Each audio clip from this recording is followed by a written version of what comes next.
வேத புஸ்தகத்தில் 1 யோவான் 3ஆம் அதிகாரம் 8வது வசனம்.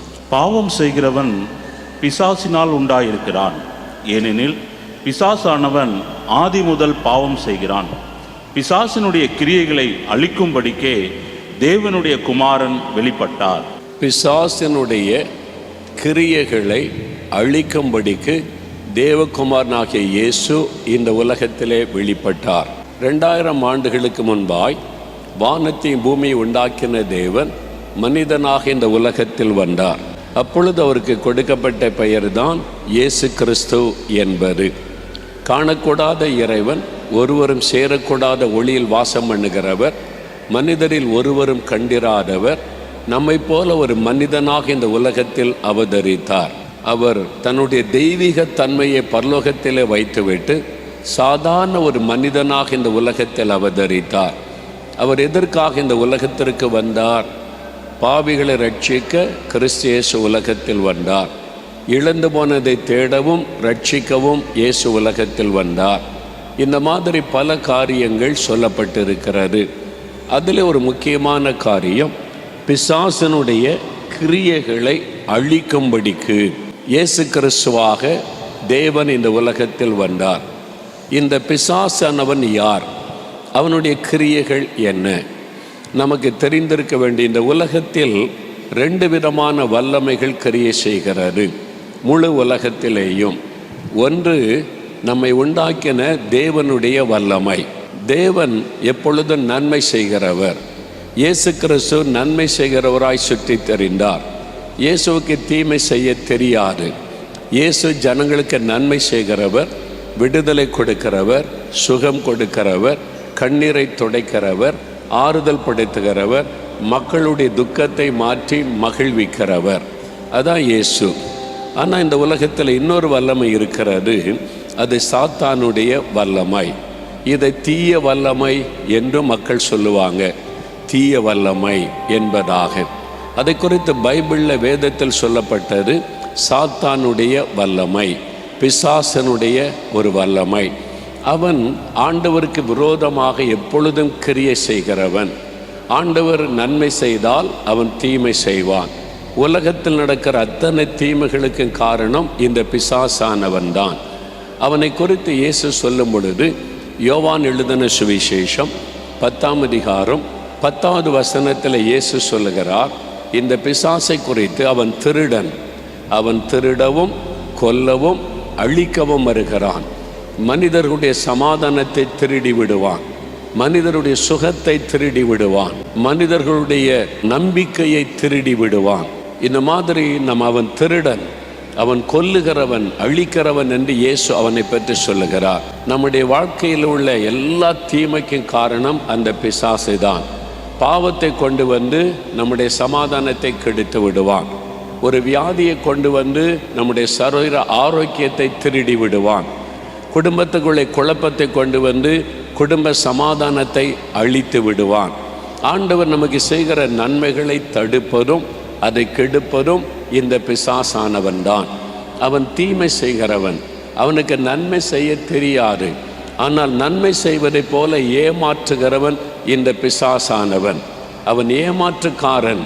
அவனை குறித்து ஆண்டவர் சொல்கிறார், அவன் பொய்யனும் பொய்க்கு பிதாவுமாயிருக்கிறான். யோவான் 8ஆம் அதிகாரம் 44ஆம் வசனத்தில் இயேசு இந்த சாத்தானை பற்றி சொல்லும் பொழுது, அவன் பொய்யன், அவன் பொய் சொல்லுகிறவன், பொய்யான காரியத்தை நம்மை நம்ப வைப்பான், பொய்யான காரியத்தை மக்களுக்குள்ளே பரவ செய்வான், பொய்யான காரியத்தை சொல்லி சொல்லி தவறான நம்பிக்கைக்குள்ளே நடத்தி நம்மை அடிமையாக்கி விடுவான். என்னென்றால் அவன் பொய்யன். மெய் மாதிரி உண்மை மாதிரி அவன் நடிப்பான், ஏமாற்றுவான். இதான் பிசாசனுடைய கிரியைகள் என்று வேதத்தில் சொல்லப்பட்டிருக்கிறாரு. அவன் தீமை செய்கிறவனும் அழிக்கிறவனும் பொய்யனும் ஏமாற்று காரணமாக அவன் இருக்கிறான். அவன் நம்மை ஏமாற்றுவான். பொய் சொல்லி நம்முடைய வாழ்க்கையை அழிப்பதற்கு அவன் கிரியை செய்வான். பொய்யான தெய்வங்களை உண்டாக்குவான். பொய்யான கிரியைகளை உண்டாக்கி மனிதர்களை நம்ப வைத்து ஏமாற்றம் அடைய செய்வான். இதான் சாத்தானுடைய கிரியைகள். ஆனால் இந்த பிசாசனுடைய கிரியைகளை அழிக்கும்படிக்கு இயேசு வெளிப்பட்டார். இயேசு அதை அழித்தாரா? சிலுவையிலே அழித்தார். அவர் சிலுவையில் இரத்தம் சிந்தி மரித்த பொழுது பிசாசனுடைய கிரியைகள் மீது ஜெயம் எடுத்தார். அவர் ஜெயித்ததனால அவரால் தான் பிசாசின் கிரியைகளை அழித்து நமக்கு விடுதலை தர முடியும். இயேசுதான் மெய்யான விடுதலை தர முடியும்.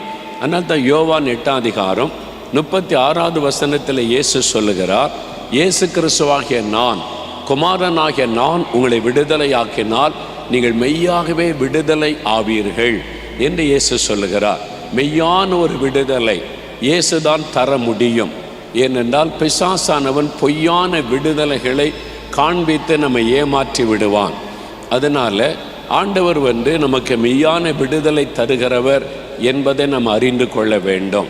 அதற்குத்தான் இயேசு சிலுவையிலே தன்னை பலியாய் கொடுத்து 3வது நாள் மரணத்தை ஜெயித்து உயிர்த்தெழுந்தார். அந்த இயேசுவின் நாமத்தை சொல்லும் பொழுது பிசாசின் கிரியைகள் அழிக்கப்படும், பிசாசினுடைய வல்லமைகள் அழிக்கப்படும், நமக்குள்ளே ஒரு விடுதலை வரும். இந்த பிசாசினுடைய கிரியைகள் என்ன அப்படின்னா, ஒர்க்ஸ் ஆஃப் த டெவில். பிசாசினுடைய கிரியைகள் என்றால் ஒர்க்ஸ் ஆஃப் த டெவில் என்று சொல்லப்படுகிறது. சாத்தான் என்ன மாதிரி கிரியை செய்கிறான், அவன் எப்படி இந்த உலகத்தில் செயல்படுகிறான், மனிதர்களுக்கு விரோதமாக அவன் எப்படியெல்லாம் காரியத்தை செய்கிறான், அதுதான் இந்த வேத புஸ்தகத்தில் எழுதப்பட்டிருக்கிறது. அப்போஸ்தலர் நடபடிகள் 10:38 வாசிக்க கேட்போம். நசரேயனாகிய இயேசுவை தேவன் பரிசுத்த ஆவியினாலும் வல்லமையினாலும் அபிஷேகம் பண்ணினார். தேவன் அவருடனே கூட இருந்தபடியினாலே அவர் நன்மை செய்கிறவராயும் பிசாசின் வல்லமையில் அகப்பட்ட யாவரையும் குணமாக்குகிறவராயும் சுற்றி திரிந்தார். இயேசு கிறிஸ்து பிசாசின் வல்லமையில் அகப்பட்ட யாவரையும் குணமாக்குகிறவராய் சுற்றி திரிந்தார். பார்த்தீங்களா, பிசாசின் வல்லமையில் அகப்பட்டவர்களை விடுதலை கொடுத்து சுகமாக்குகிறவராக ஜனங்கள் மத்தியில் இயேசு சுற்றி நடந்தார். இன்றைக்கு அதைத்தான் இயேசு சொல்கிறார். பிசாசின் வல்லமையில் அகப்பட்டவர்களுக்கு சுகம்.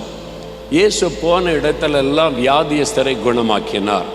வேதத்தில் நீங்கள் பார்த்தீங்கன்னா சப்பானிகளை நடக்க வைத்தார், குருடர்களுக்கு பார்வை கொடுத்தார், செவிடர்களை கேட்க வைத்தார், அப்புறம் முடக்குவாதத்தில் பாதிக்கப்பட்டவங்களை நடக்க வைத்தார், வாத வியாதியினாலே பாதிக்கப்பட்டு படுக்கையில் இருந்தவங்களுக்கு சுகம் கொடுத்தார், மரணக்கட்டில் இருந்தவங்களுக்கு விடுதலை கொடுத்தார். இந்த மாதிரி பலதரப்பட்ட வியாதியஸ்தர்களை இயேசு குணமாக்கினார். அப்படிதான் பைபிளில் நம்ம பார்க்கிறோம். அப்போ இயேசு கிறிஸ்து இந்த ஜனங்களுக்கு நன்மை செய்து வியாதியஸ்தரை குணமாக்கினார் என்று சொல்லும் பொழுது அந்த வசனம் சொல்லுது, பிசாசின் வல்லமையில் அகப்பட்ட யாவரையும் குணமாக்கினார். அப்போ அந்த வியாதிக்கு பின்னாலேயும் பிசாசு இருக்கிறான்.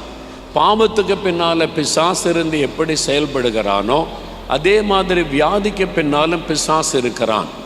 எல்லா வியாதியும் பிசாசினால் உண்டானது அல்ல. அதே நீங்கள் மோகலா சொல்லிட்டாரியா வியாதினால பிசாசா? அப்படி கிடையாது. நல்லா புரிந்து கொள்ளுங்க. வியாதி வருவதற்கு பல காரணம் இருக்கிறது. நம்ம தூங்க வேண்டிய அளவு தூங்கலைன்னா சரீரத்தில் வியாதி வந்துடும். சாப்பிட வேண்டிய அளவு சாப்பிடலைன்னா வியாதி வந்துவிடும். நம்முடைய உடம்புக்கு ஒத்துக்கொள்ளாத சாப்பாடை சாப்பிட்டா அது வியாதி பாதித்து விடும். வியாதி கிருமிகள் வரும்போது நம்ம பாதுகாப்பாக இல்லாட்டா அதை நம்மை தாக்கிவிடும். இப்படி வியாதி வர பல காரணம் இருக்கிறது. முக்கியமான ஒரு காரணம், சில வியாதிகள், பெரும்பாலான சில தீர்க்க முடியாத வியாதிகள், அதுக்கு பின்னால் இருப்பது இந்த சாத்தானுடைய கிரியை என்று வேதத்தில் பார்க்கிறோம். அப்போ இயேசு கிறிஸ்து லூக்கா 13:10 வாசித்து பார்த்தா 18 வருஷம் கூனியாயிருந்த ஒரு பெண். கூனின்னா அவளுக்கு தெரியல, அப்படியே குனிஞ்சு நடப்பாங்க. நம்ம நிமிர்ந்து பார்க்க முடியாது, அப்படியே தரையை பார்த்துக்கிட்டே நடப்பாங்க. நான் சிலரை பார்த்தா ரொம்ப வேதனையாக இருக்கும். சிலரை பார்த்துருக்கிற கிராமங்களில் அப்படியே நடந்து போவாங்க. கொஞ்ச நேரம் போனோன்னா முழங்கால கை வச்சு நிற்பாங்க, பார்த்துருக்கீங்களா? அது பிறகு அப்படியே நடப்பாங்க, அப்புறம் முழங்கால கை வச்சு அவங்களால நிமிர முடியாது, முதுகு வளைந்து கூனியாக இருந்து. அப்படி 18 வருஷம் ஒரு பெண் கூனியாக இருந்தாங்க. 18 வருஷம். என்ன சொல்லியிருப்பாங்க? அவங்களுடைய முதுகுத்தண்டில் ஒரு வியாதி, ஸ்பைனல் கார்டில் வியாதி, எலும்பு பாதிச்சுட்டு அதனால் கூன் விழுந்து விட்டது அப்படி தான் சொல்லியிருப்பாங்க. அந்த சகோதரிக்கு தான் தெரியும் அந்த வேதனை. அவங்க இயேசு பிரசங்கம் பண்ணுற இடத்துக்கு வந்திருந்தாங்க. இயேசு பிரசங்கம் பண்ணுவதை கேட்டு கொண்டிருந்தாங்க. இயேசு அவங்கள பார்த்துட்டு அவங்கள கூப்பிட்டார், மகளே நீ வா, நீ முன்னால் வான்னு கூப்பிட்டார். அந்த சகோதரி எழுந்தபோது கூனோடு வந்தாங்க. எல்லாரும் பார்க்குறாங்க இயேசு என்ன செய்ய போகிறார் என்று. அவளை பார்த்து, மகளே உன் பலவீனத்தை நின்று நீ விடுதலையாக்கப்பட்டாய் அப்படின்னு சொல்லி தன் கரங்களை அவள் மீது வைத்தார். உடனே அவர்கள் நிமிர்ந்து தேவனை மகிமைப்படுத்தினார்கள். உடனே சுகமாக்கிவிட்டு நிமிர்ந்து அவங்க தேவனை மகிமைப்படுத்தினார்கள். பாருங்க, இயேசு ஒரு பெரிய அற்புதத்தை செய்தார். அப்போ எல்லாரும் ஆச்சரியமாக பார்க்குறாங்க. அப்போ அந்த ஜெபாலய தலைவர் சொல்கிறான், ஓய்வு நாளில் இந்த நாளில் சுகமாக்கலாமா?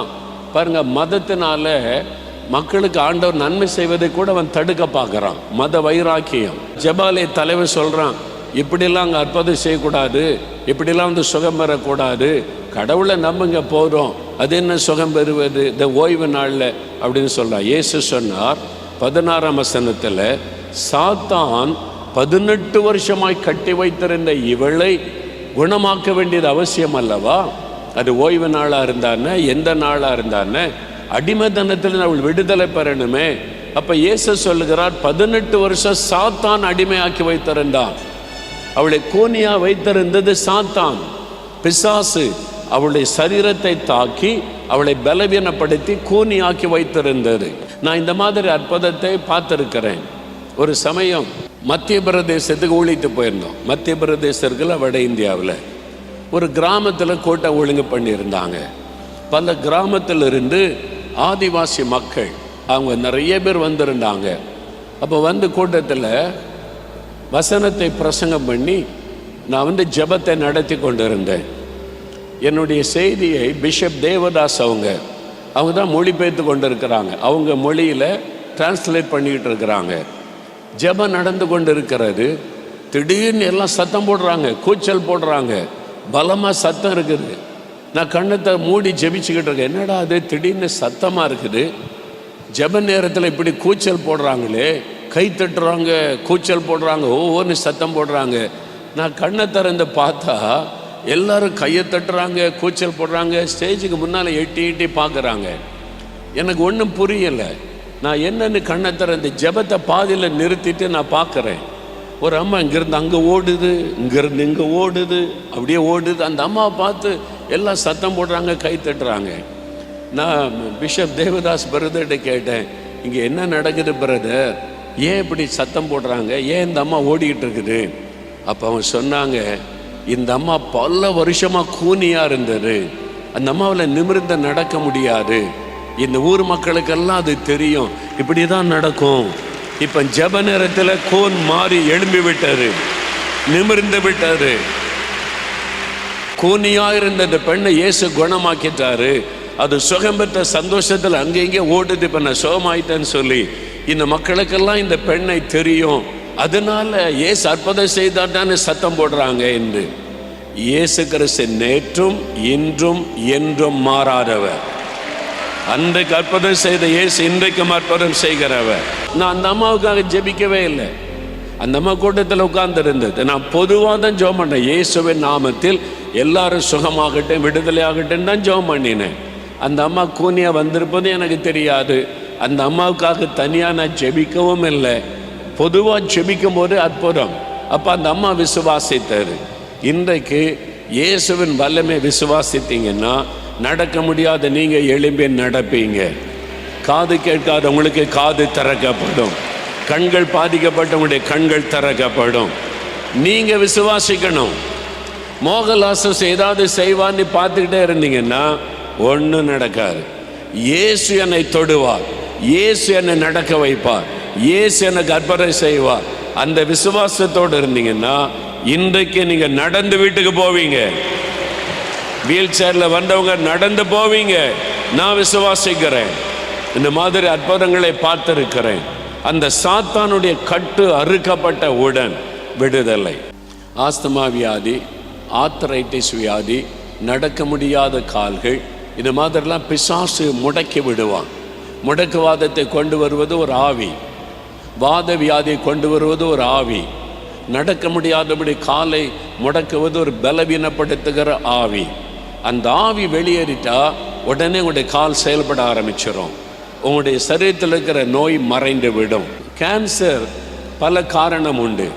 சில விதமான கேன்சர் பிசாசினால் உண்டாக்கப்படுகிறது. அது மருந்து மாத்திரைக்கு கட்டுப்படாது. என்ன ட்ரீட்மெண்ட் கொடுத்தாலும் மாற்றத்தை பார்க்க முடியாது. அதில் இருக்கிறது ஒரு பொல்லாத ஆவி. அந்த ஆவி வெளியேறின உடனே அந்த கேன்சர் மறைந்து விடும். இன்றைக்கி அந்த மாதிரி வந்திருக்கிற ஆர்த்தரைட்டிஸ், ஜாயிண்டாக வலிக்குதும்பாங்க. ஒரு ஆவி என்னை விட்டு போச்சுது, கையெல்லாம் சோமாயிட்டு காலெல்லாம் சோமாயிட்டுன்னு சொல்லுவாங்க. அப்போ நிறைய வியாதிகளுக்கு பின்னால் இருப்பது பிசாசின் ஆவி, பலவீனப்படுத்துகிற ஆவி. நம்முடைய சரீரத்தில் நோய்களை கொண்டு வந்து நம்மளை வேதனைப்படுத்துகிற சாத்தான், அவனுடைய ஆவி. அந்த பிசாசின் கிரியைகளை அழிப்பதற்கு இயேசு வெளிப்பட்டு சிலுவையிலே மறித்து சாத்தானுடைய வல்லமைகளை அழித்தார். அதான் வசனம் சொல்லுகிறார். நீங்கள் அதை விசுவாசித்தால் இன்றைக்கு உங்களுக்கு விடுதலை.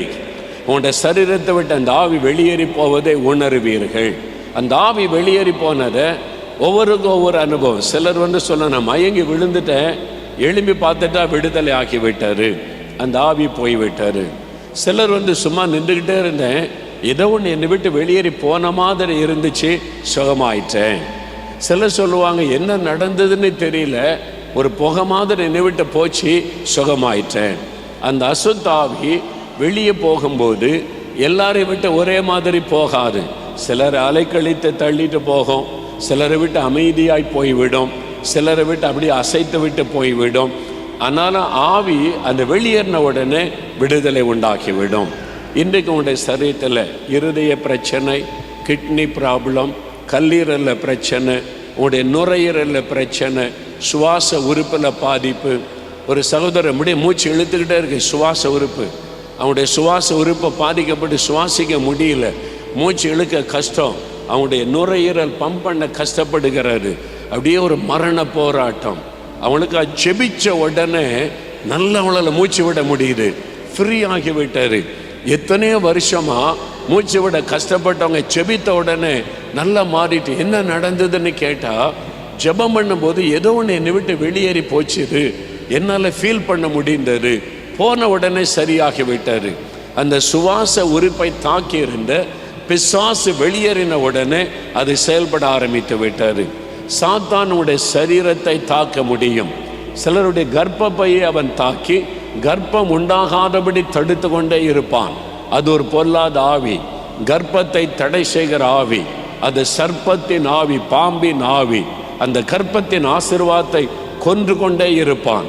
கர்ப்ப சிதைவு ஏற்படுதுன்னா அது பிசாசு, அவன் கொல்லுகிறவன், அந்த குழந்தையை கொன்று விடுகிறான். அந்த ஆவி கிரியை செய்கிறார். அதே மாதிரி தான் இந்த பொல்லாத பிசாசு நரம்புகளை தாக்கிறோம். சிலருடைய எலும்புகளை தாக்கிவிடும், சிலருடைய கண்களை தாக்கிவிடும், சிலருடைய காதை மந்தமாக்கிவிடும், சிலருடைய கால்களை நடக்க விடாதபடி முடக்கிவிடும், சிலருடைய லங்ஸை பாதித்து விடும், சிலருடைய கிட்னியை பாதித்து விடும். சாத்தான் இந்த மாதிரி மக்களை பலவீனப்படுத்தி வியாதிக்குள்ளாக்கி அடிமைப்படுத்துகிறவன். ஆனால் இயேசு கிறிஸ்து விடுதலை தருகிறவர். இன்றைக்கு உங்களுக்கு விடுதலை. உங்களுடைய சரீரத்தில் எந்த உறுப்பு பாதிக்கப்பட்டிருந்தாலும் அதில் ஒரு விடுதலை ஆண்டவர் தருவார். சிலருக்கு அந்த ஆவி வெளியேறி போவது தெரியும், சிலருக்கு தெரியாது. ஆனால் விடுதலை உண்டாக்கிவிடும். அது ஆண்டவர் இயேசு கிறிஸ்து கொடுக்கிற விடுதலை. பிரியமானவர்களே, இயேசு உங்களோட தெளிவாக பேசியிருக்கிறார்ல, இது உங்களுக்குரிய செய்தி, தேவனிடத்தின் வரக்கூடிய செய்தி. நீங்கள் விடுதலை பெற்றுக்கொள்வீங்க.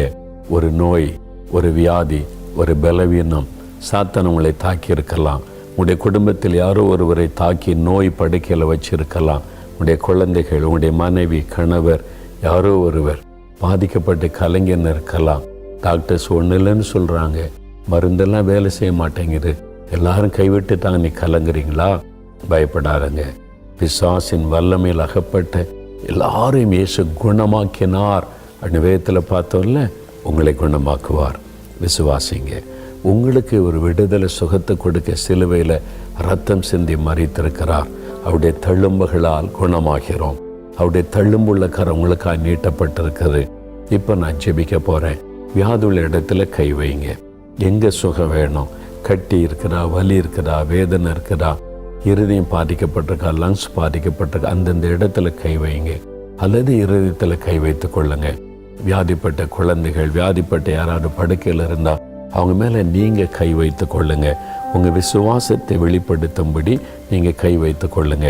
இப்போ நான் ஜெபிக்க போகிறேன். என் கூட சேர்ந்து நீங்களும் ஜெபிக்கணும்.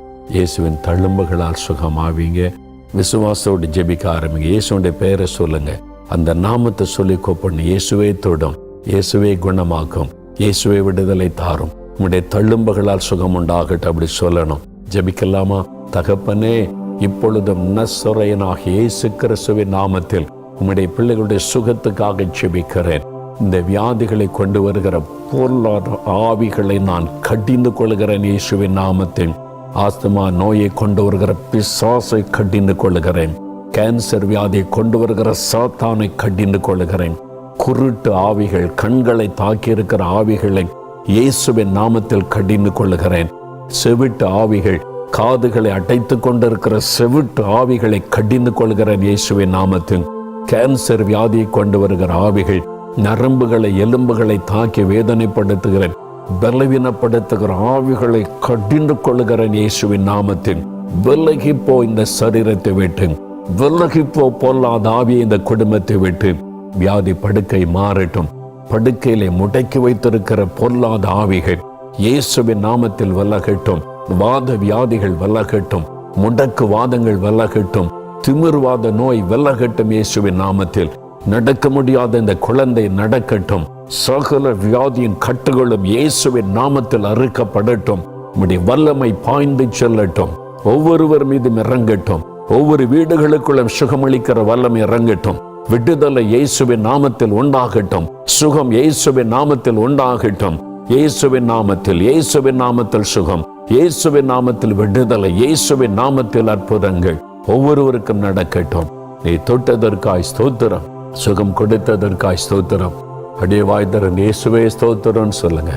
நல்ல சொல்லுங்க. இயேசுவே ஸ்தோத்திரம். என்னை தொட்டதற்காய் ஸ்தோத்திரம், விடுதலை தந்ததற்காய் ஸ்தோத்திரம், சுகம் கொடுத்ததற்காய் ஸ்தோத்திரம். இயேசுவின் நாமத்தில் சுகத்தை பெற்றுக்கொள்கிறோம். இயேசுவின் நாமத்தில் விடுதலை பெற்றுக்கொள்கிறோம். இயேசுவே உமக்கு ஸ்தோத்திரம். நீர் கொடுத்த விடுதலைக்காக நன்றி. இன்று முதல் நல்ல சுகத்தையும் ஆரோக்கியத்தையும் ஆசீர்வாதத்தையும் உம்முடைய பிள்ளைகள் அனுபவிக்கட்டும். இயேசு கிறிஸ்துவின் நாமத்தில் ஜெபிக்கிறோம் பிதாவே. ஆமேன், ஆமேன்.